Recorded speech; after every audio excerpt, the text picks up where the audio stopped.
Bismillahirrahmanirrahim. Assalamualaikum warahmatullahi wabarakatuh.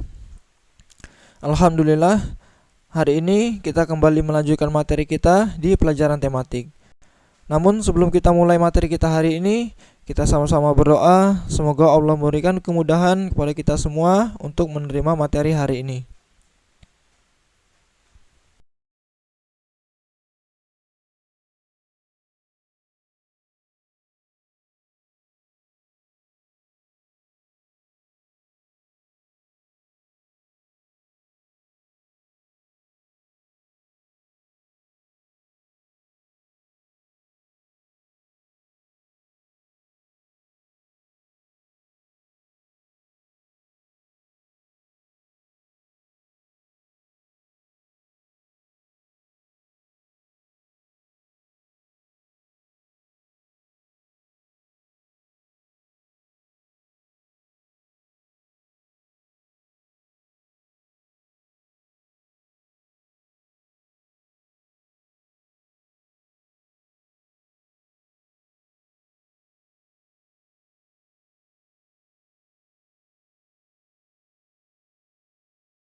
Anda solih solihah. Hari ini kita melanjutkan materi di tema yang ketujuh, ya, subtema pertama, muatan bahasa Indonesia, tentang mencermati informasi penting dalam teks narasi sejarah. Ya, kemarin kita sudah belajar tentang mencari informasi di teks eksplanasi. Nah, sekarang kita akan mencari informasi penting dalam teks narasi. Ya, teks narasi adalah sebuah teks yang menceritakan sebuah peristiwa atau kejadian mulai dari awal peristiwa tersebut hingga akhir, yang diceritakan secara urut, ya, mulai awal terjadinya peristiwa tersebut hingga akhir. Kemudian di sini kita akan fokuskan lagi di teks narasi sejarah. Ya, teks narasi sejarah adalah teks yang berisi tentang cerita peristiwa sejarah yang terjadi pada masa lampau. Ya, peristiwa sejarah tersebut disampaikan berdasarkan fakta yang terjadi. Artinya peristiwa tersebut harus berdasarkan fakta atau pernah terjadi di masa lampau. Ya, tidak boleh teks narasi ini merupakan sebuah karangan seseorang. Ya, tidak boleh, harus berdasarkan fakta yang pernah terjadi di masa lampau. Kemudian disampaikan dalam bentuk narasi atau urutan cerita. Ya, mulai terjadi di awal peristiwa hingga akhir, ya, yang ditulis secara urut. Kemudian untuk mengelompokkan informasi teks narasi sejarah,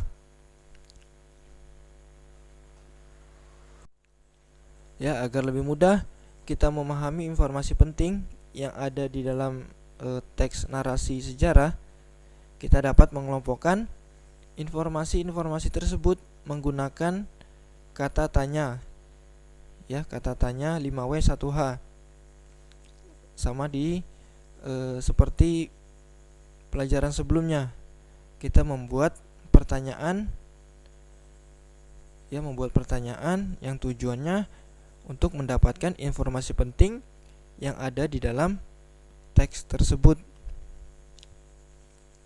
Kemudian kita rincikan pertanyaan yang pertama, apa? Ya, kata tanya yang pertama, apa? Ini biasa digunakan untuk menanyakan nama atau jenis peristiwa. Ya, menanyakan nama atau jenis peristiwa. Misalkan apa yang terjadi di dalam teks tersebut. Kemudian Kata tanya yang kedua yaitu di mana, menanyakan tempat berlangsungnya peristiwa. Kemudian kapan di sini digunakan untuk menanyakan atau untuk mencari informasi yang berhubungan dengan waktu terjadinya peristiwa. Kemudian yang keempat, kata tanya siapa ini digunakan untuk mencari pelaku atau tokoh yang ada di dalam peristiwa teks narasi. Kemudian kata tanya mengapa ini digunakan untuk menanyakan penyebab, ya, sebab atau alasan terjadinya peristiwa tersebut. Kemudian terakhir bagaimana, ini untuk menanyakan cara atau keadaan, atau bisa juga proses terjadinya peristiwa tersebut, ya, bisa berupa kesimpulan, ya, misalkan bagaimana terjadinya peristiwa tersebut, ya, bisa menceritakan kembali dari awal terjadinya peristiwa hingga akhir secara singkat. Baik, kita lanjutkan.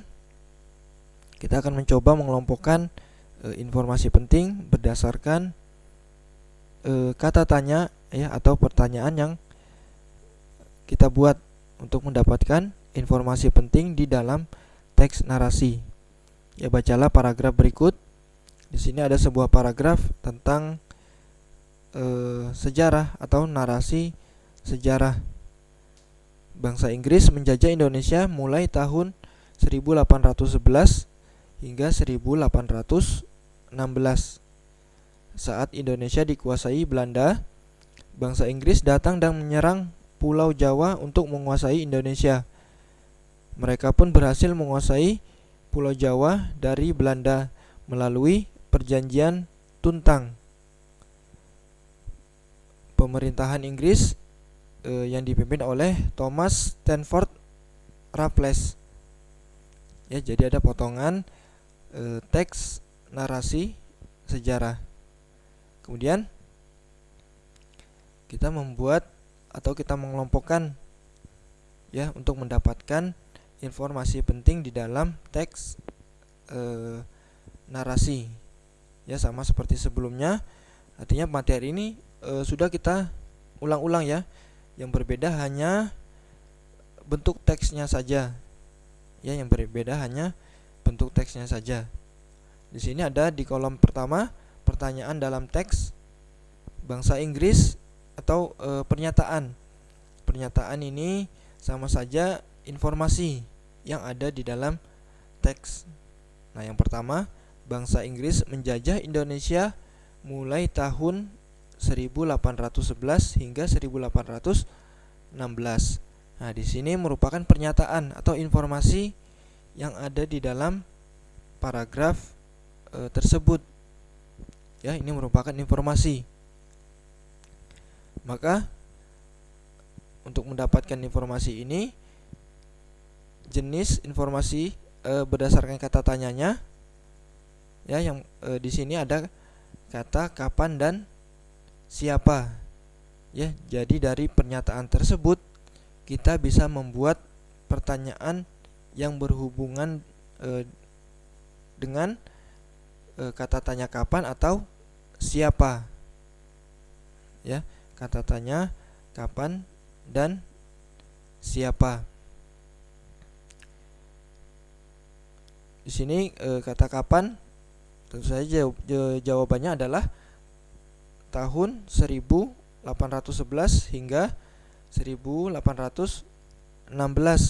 Ya, karena kata tanya kapan ini menanyakan tentang waktu terjadinya peristiwa. Kemudian siapa? Siapanya di sini adalah bangsa Inggris. Ya, siapa di sini menanyakan tentang tokoh, ya, atau pelaku dalam peristiwa tersebut. Ya, tidak mesti tokohnya, tidak mesti tidak harus satu orang, ya, bisa kelompok Intinya dia menunjukkan pelaku atau tokoh yang ada di dalam teks. Kemudian pernyataan yang kedua, mereka berhasil menguasai Pulau Jawa dari Belanda melalui perjanjian Tuntang. Ini juga merupakan informasi penting. Maka pertanyaan yang sesuai dengan informasi ini adalah kata tanya bagaimana. Ya.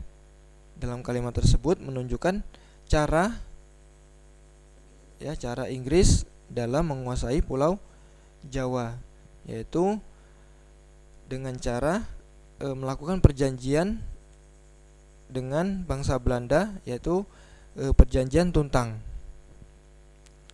Kemudian yang ketiga atau pernyataan yang ketiga, pemerintahan Inggris di Indonesia dipimpin oleh Thomas Stamford Raffles. Ya, yang kata tanya yang sesuai dengan pernyataan ini atau informasi penting ini adalah siapa? Karena menanyakan tokoh atau pelaku di dalam peristiwa tersebut. Kemudian kita lanjutkan masih di subtema 1 muatan IPA KD 3.7 tentang perubahan wujud benda. Seperti di materi sebelumnya juga sudah kita pelajari tentang perubahan wujud benda. Ya, ada 3 macam wujud benda. Yang pertama benda padat, kemudian cair dan gas. Ya, ada 3 wujud benda: benda padat, cair dan gas. Kemudian ketiga benda tersebut, ya, ketiga wujud benda tersebut dapat berubah wujudnya. Penyebabnya adalah karena adanya kalor, ya, adanya perpindahan kalor atau panas. Nah, terdapat beberapa peristiwa perubahan wujud benda. Ya, ini juga sudah kita pelajari di tema sebelumnya. Ada beberapa peristiwa perubahan wujud benda. Ya, yang pertama perubahan wujud benda yaitu membeku. Membeku yaitu perubahan wujud benda cair menjadi benda padat. Ya, wujud benda cair yang berubah menjadi benda padat. Contohnya air yang dimasukkan ke dalam freezer akan mengeras. Ya, air yang kita masukkan ke dalam kulkas itu akan membeku. Ya, jadi ini perubahan dari benda yang wujudnya cair menjadi benda padat. Kemudian perubahan yang kedua yaitu mencair, yaitu perubahan wujud benda padat menjadi cair. Ya, perubahan wujud benda padat menjadi cair. Ini kebalikan yang pertama tadi. Contohnya es krim yang didiamkan atau terkena sinar matahari akan meleleh. Ya, yang awalnya tadi keras, ya, benda padat keras, kemudian meleleh akan menjadi cair. Kemudian perubahan yang ketiga menguap, yaitu perubahan wujud benda cair menjadi gas. Contohnya air yang dipanaskan lama-kelamaan akan menjadi uap. Ya, air yang dipanaskan atau kita merebus air, lama-lama air yang kita rebus tadi akan berkurang. Ya, semakin lama direbus maka airnya akan berkurang dan berubah menjadi uap. Kemudian yang keempat mengembun, yaitu perubahan wujud benda gas menjadi cair. Ya, dari benda yang wujudnya gas menjadi cair. Contohnya bulir-bulir air di sekitar gelas yang berisi air dingin. Ya, biasa kita lihat ketika kita menuang air dingin ke dalam gelas, maka ada embun, ya. Kita menyebutnya embun di sekitar gelas yang tidak terkena air. Ya, di sini ada terjadinya perubahan wujud benda yang tadinya gas berubah menjadi cair. Kemudian yang kelima, menyublim,